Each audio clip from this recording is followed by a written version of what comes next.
El océano de Nerión respiraba con la paciencia de un animal que ha sido dueño de su reino desde antes de que cualquiera recuerde contar estaciones. Torres flotantes de acero y coral sintético se erguían como espinas en la piel líquida del planeta. La colonia humana de Ataraxia Austral flotaba y canturreaba su propia fragilidad contra mareas que podían arrancar ciudades de su raíz. En la cúpula central, bajo la luz anaranjada que filtraba la neblina salina al amanecer, la tripulación reparaba redes, leía mapas de corrientes y cuidaba niños que dibujaban soles con crayones apagados. Todo estaba medido, calibrado, concebido para resistir lo impredecible, hasta que lo impredecible llamó a la puerta. No fue un mensaje de auxilio común. No llegó en la cadencia de pánico que esperan los manuales. Fue una súplica envuelta en precisión, una flota biomolecular, el lenguaje de las especies Bokeh, llenó las comunicaciones con gestos de rendición y fragmentos de datos que mostraban algo devorando a los devoradores. Víctimas y victimarios intercambiando códigos de desesperación. Las naves Bokeh, hermosas como enjambres de vidrio iridiscente, orbitaban con hélices de luz que parecían suplicar. Las imágenes mostraban un monstruo, el Kolu, una bestia creada por los Bokeh como defensa simbiótica, que se había convertido en un ojo hambriento y sin ley. Las capturas de su diseño, que hasta ayer era un logro de ingeniería alienígena, ahora eran carnicería estructural y saliva corrosiva sobre metal. Había rastros de planetas que dejaban de existir en su paso. Aida Márquez, que había nacido en tormentas y que medía su paciencia con relojes militares, observó las secuencias con una calma calculada. No hubo heroísmo estúpido, hubo un reconocimiento de oportunidades. Los Bokeh venían a pedir ayuda. Eso significaba al menos dos cosas, que la amenaza estaba fuera de su tecnología y que la otra especie admitía limitación, una admisión que, para los humanos, era arma y puente. Aida pensó en la fragilidad de Ataraxia, la ciudad sostenida por generadores que latían como corazones mecánicos, por cuerdas que eran a la vez promesas y contratos con la marea. Pensó en las caras en las aulas, en la pequeña Maite que guardaba un dibujo de un sol con manos en el bolsillo, en la placa de juramento de la expedición colgada en su pecho, negra por la sal y abollada por tormentas pasadas. El mundo pedía una apuesta imposible, cooperar con quien había creado el desastre para evitar que el desastre devorara a todos. El primer movimiento de Locke no fue un acuerdo ni una negativa, fue una promesa: observar, comprender, medir. Aida desplegó a su equipo en silencio táctico, los ojos expertos sobre trazas de biomarcadores, mapas térmicos y probabilidades. La flota Bokeh se postró en órbita como quien reconoce que ha perdido control sobre lo que amó y temió. Los humanos, por primera vez en generaciones, vieron mendigar a otra especie sin rastro de arrogancia, y en la humildad alienígena percibieron una verdad antigua. Incluso la inteligencia más distante necesita mano amiga cuando su creación se convulsiona. El relato inicial cerró con una imagen que se asentó en la memoria colectiva de Ataraxia, desde la cubierta de observación, una Bokeh mayor, una masa de placas translúcidas y fluidos bioluminiscentes. Proyectó una campana de datos mostrando su fracaso. Dentro, el Kolu, crecido, no respondía a sus amos. Estaba transformado en un campo de devoración que consumía flora, fauna, naves y pasados. En esa proyección había algo humano, una criatura con hambre que nadie entendía ya cómo saciar. Fue la invocación de una pregunta que solo los humanos pueden convertir en motivo: ¿qué precio tiene la supervivencia? La comunidad se dividió en silencios. Algunos miraban a los Bokeh como a antiguos vecinos que vuelven con ropa rota, otros veían una amenaza que podría arrastrar a los humanos a su propia destrucción por asociación. La diplomacia fue breve y mecánica. Los Bokeh ofrecieron datos, los humanos ofrecieron logística. Hubo términos que nunca se escribieron mientras las mareas se movían, y promesas que se dijeron con la mirada. El centro de comando de Aida se convirtió en una mesa de estrategia donde la confianza se talló en acero y probabilidades.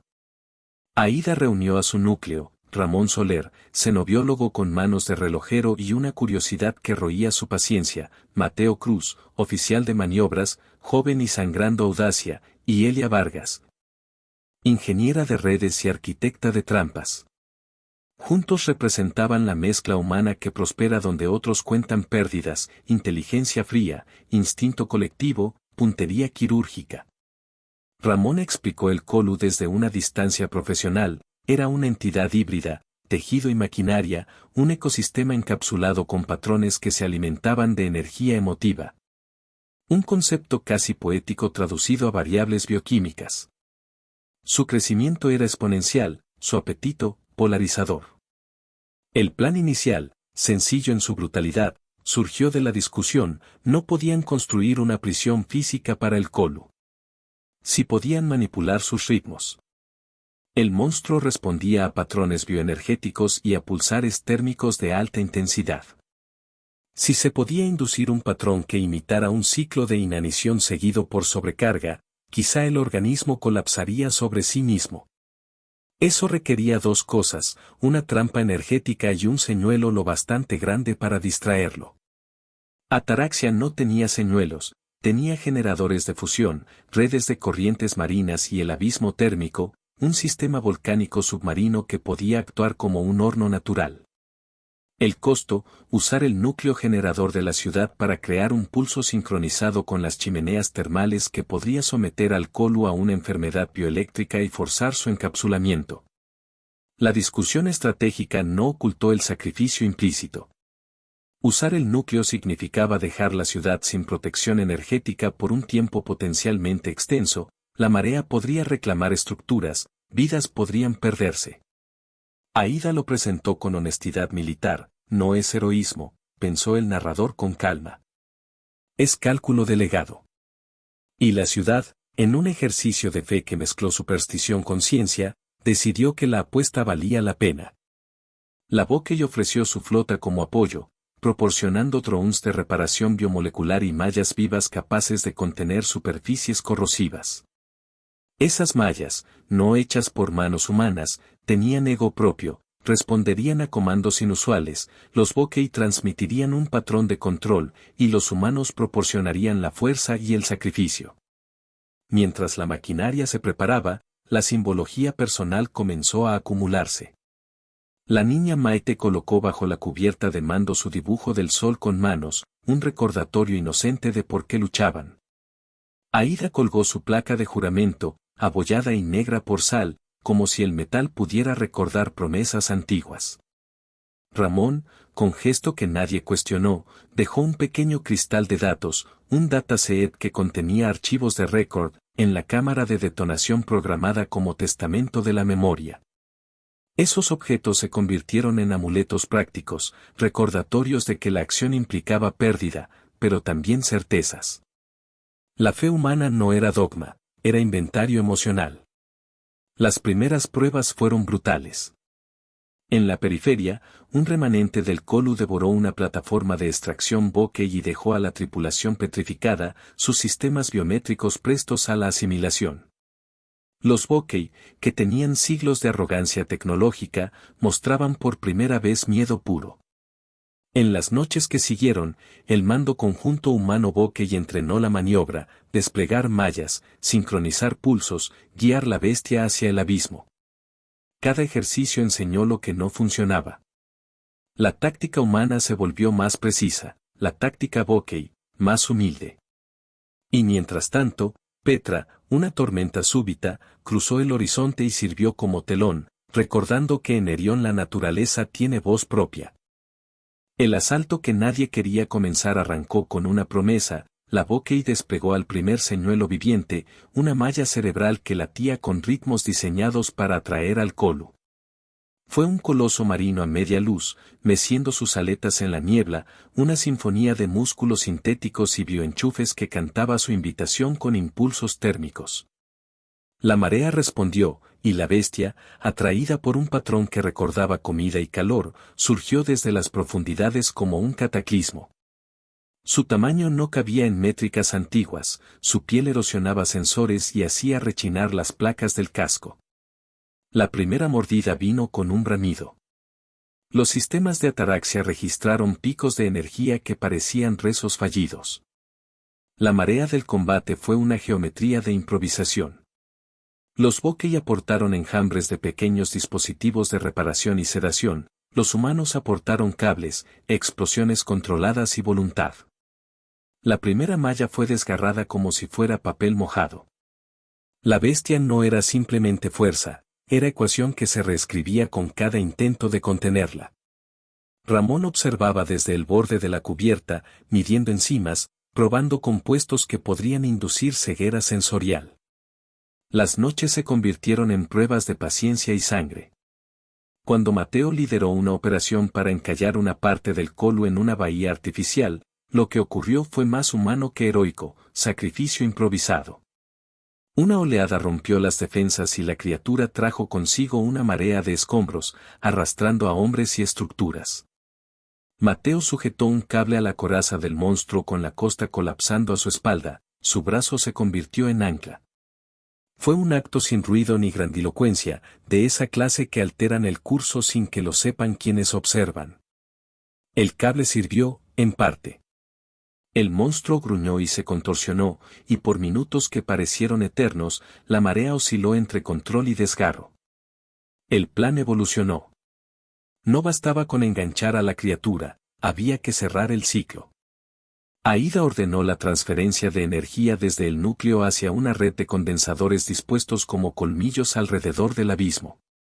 La idea, inducir un pico de energía que imitara la supercarga metabólica a la que el Colu no resistiría.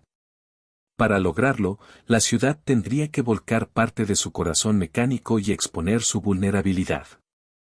Fue entonces cuando las palabras privativas se vieron con certeza, sacrificarían infraestructura, quizá memoria, quizá vidas. La decisión se tomó como se toman las decisiones en el mar, con la marea y el tiempo como testigos. El primer disparo sincronizado fue un poema de luz que cortó la noche, condensadores vomitando energía, mallas Bokeh reconfigurándose, y el Colu respondiendo con convulsiones eléctricas. En momentos, la carne y la maquinaria parecían debatirse en un idioma antiguo. Pero la bestia, lejos de caer, se adaptó. Había una inteligencia en su crecimiento que los manuales no leían. La Bokeh admitió una verdad terrible, su creación había incorporado los patrones de la propia red social Bokeh, memorias, defensas, ataques, y por eso aprendía a esquivar los anzuelos. Cada maniobra humana producía una respuesta nueva, una variación. La guerra se tornó simultáneamente física y semántica. Fue entonces cuando el plan de Aida encontró su vértice, una maniobra suicida pero elegante. Si podían construir en el corazón del abismo un pulso de frecuencia que imitara una muerte por sobredosis bioeléctrica, el Colu podría entrar en una letargia cuasi fósil. La condición, alguien debía conducirlo tan cerca del núcleo térmico que las chimeneas submarinas sincronizaran su calor con los pulsos humanos. Había que pagar un precio. El núcleo sufriría daños irreparables, la ciudad perdería su capacidad de mantener a flote varias secciones. Y en la consideración final, porque siempre hay una final en los cálculos humanos, Aida vio la posibilidad de un acto que sellara la bestia pero preservara la memoria. El ascenso hacia el abismo fue una sinfonía de pánico ordenado. Los corredores de ataraxia se llenaron de humo, y el canto electrónico de las alarmas se mezcló con el latir de corazones que no cedían a la conmoción. En el centro de mando, Maite dejó su dibujo en una vitrina improvisada. Ramón preparó el dataset que guardaba testimonios y mapas de la colonia. Aida, con la placa de juramento pegada al pecho, observó cómo la ciudad y su historia se convertían en palancas. No hubo dramatismo en su gesto, hubo el reconocimiento de lo que se exige a quienes deciden. La noche del clímax fue sin auroras ni promesas, fue una bóveda de frío salado y luz eléctrica. La maniobra final comenzó sin fanfarrias. Aida, en la cubierta delantera, activó la secuencia, condensadores en serie, mallas Bokeh desplegidas, redes humanas tensadas como corazones en un último suspiro. Mateo y su equipo condujeron al Colu como si lo llevaran a la última danza. El monstruo, atraído por pulsos que reprodujeron patrones de banquete y hambre, siguió. Sus ojos, o lo que funcionaba como tales, brillaron con hambre ancestral. El Colu entró al corredor que conducía al abismo. Fue un momento de pura geometría, masa, luz, y una ciudad que se inclinaba hacia su propio sacrificio. Entonces, el pulso comenzó. No fue un solo estallido, fue una melodía de frecuencias en capas, una letanía de cargas diseñadas para inducir un colapso bioeléctrico. La bestia se convulsionó, su carne se tensó y se extendió, intentando expulsar la sobrecarga. Las mallas Bokeh comenzaron a cerrarse, formando un cascarón que debía endurecerse y encapsular. En ese segundo crucial, la criatura lanzó un ataque que nadie había previsto, una descarga que buscó el corazón de la ciudad, la fuente de la que habían obtenido su poder. La ola alcanzó el núcleo, alarmas de fallas recorrieron Ataraxia como un rayo. El verdadero sacrificio mostró sus nombres. Aida dio la orden que sellaría el destino de estructuras y personas, la transferencia total. Era una decisión que requería a alguien que permaneciera en la cámara de control para asegurar el pulso y estabilizar el encapsulamiento. No había tiempo para debates. Mateo tomó la delantera, pero fue Aida quien no dejó margen para dudas. Entró al nido de máquinas, ajustó manualmente la válvula de flujo y programó el cierre secuencial sabiendo que su propia presencia allí sería el ancla humana necesario para evitar el fallo. Todo fue preciso, como el cierre de un poema de acero. En el caos, el dataset que Ramón había colocado se derritió en sus manos, en su memoria estaban la historia de la colonia y la cara del mundo que Ataraxia había sido. Ramón, con ciencia y lágrimas contenidas, conectó el último cable que permitiría que parte de la memoria humana fuera enviada a las naves Bokeh y a los arpones de rescate que esperarían encima del horizonte. No era derrota, era transferencia de legado. Mientras el pulso alcanzaba su apogeo, el cascarón biológico se endurecía, la bestia, impotente, ralentizaba sus funciones. Fue un triunfo con precio, el pulso, para ser efectivo, revertiría la carga de sustentación de varias secciones. El agua reclamó piezas de Ataraxia, el cielo se llenó de humo y chispas. En la última fase, cuando la malla final cerró como una boca mecánica, algo más ocurrió, el Colu se autoaisló, y dentro de su prisión viviente experimentó un sueño inducido que no era biológico ni mecánico. Era una penitencia. La bestia cayó en una letargia que implicaba metamorfosis más que muerte. Lo que los Bokeh les habían pedido ayuda para hacer ahora sucedía, detener la expansión del horror. Pero la medida del triunfo fue el precio humano. La cámara de control se inundó con humo, las alarmas palpitaban. Aida, en el ojo de la máquina, aisló la transferencia final de energía. Su mano sostuvo la placa de juramento contra el panel, como si el metal pudiera absorber una promesa. Mateo, que había quedado como última línea en la cubierta, vio cómo el mar tragaba secciones enteras. Cuando el pulso terminó, la bestia dormía. La ciudad, sin embargo, no estaba intacta, Ataraxia había pagado con tejidos urbanos, con barrios que se hundían y con vidas que no volverían. La Bokeh flapearon en silencio, procesando la simultaneidad de deuda y culpa. Ramón, empapado de aceite y sal, sujetó al dataset derretido, parte de la memoria había saltado a las naves, parte se perdió con el agua. Maite vio desde una embarcación de evacuación cómo el horizonte tragaba el lugar donde su dibujo había estado. Aida, aún con su cuerpo tenso por la exposición y el cansancio, lideró la evacuación final, cuerpos, registros, memorias, promesas. Había ganado una batalla. Había perdido un hogar. Cuando la espuma se asentó y la noche comenzó su retirada, el panorama que quedó era a la vez austero y solemne. Ataraxia no era ya la misma forma sobre el océano. Plataformas habían desaparecido como barcos que se hunden con su canto, otras se mantenían como islas dispersas en un mar que había recogido su tributo. Los Bokeh, que habían llegado a pedir auxilio, se quedaron. No con el orgullo que les había definido, sino con la deuda que implica haber necesitado a otro para salvar su obra. Las naves bioluminiscentes se dispusieron en un círculo de protección, guardando el cascarón del Colu que flotaba como un islote de carne y cristal endurecido. La criatura dormía, contenida y estudiada, y la flota Bokeh empezó un rito de reparación que no era religioso, sino técnico, curar las heridas de su creación y evitar que la lección se olvidara. La evacuación humana funcionó con la eficacia de una cadena bien aceitada. Las naves humanas, algunas remendadas con placas prestadas por los Bokeh, llevaron a los supervivientes a arcas temporales que surcaban la niebla. Allí, mientras la gente se recuperaba, comenzaron las negociaciones que definirían su nuevo lugar en el cosmos. Los Bokeh ofrecieron tecnología para estabilizar las plataformas restantes, los humanos ofrecieron memoria y reparación.